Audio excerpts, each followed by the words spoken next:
It's time for Rabbi Minkowicz's weekly Torah lesson. Here with his spiritual perspective and insight, Rabbi Minkowicz. Welcome to this week's Torah lesson. This week's Torah portion is Parsha Yitro. The question of the week is, what is key to the greatest freedom and happiness?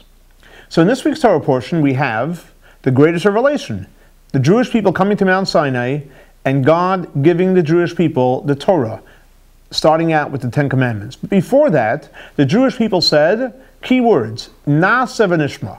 We're going to do, and then we're going to hear. Shouldn't you first hear and then do? And the answer is because the Jewish people at that point created for themselves a new title and a new relationship with God. In that, they were willing to become avodim, servants of God. That means, Na'aseh, whatever God you want, that's what we're going to do.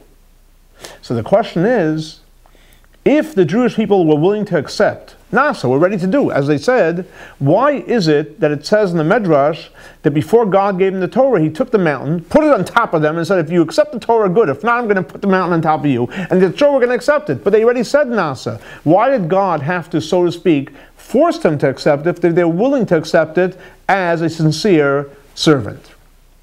So the Rebbe explains, and he says as follows. There's three different levels of accepting God and the Torah. One way is, I'm accepting these mitzvot. Irrelevant if it's 1, 2, 100, 600, I accept every one of the mitzvot. That means you're subservient to every one of the mitzvot. That's one level of commitment. You're committing to the specific mitzvah that on hand. Then there's a commitment to God. And by definition, any commandment God gives you, you're going to be committed to. Then there's a third level where God says, I'm going to put the mountain on you. Are you willing to accept? And the answer is sure, I'm willing to accept. But the Rebbe explains the big difference between the first two and the third.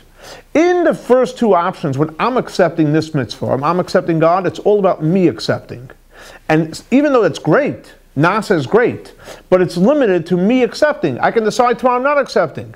However, when there's kafa aleim har kagigis, when God put the mountain over them, or it's like we say in the prayers on the holidays, God chose us.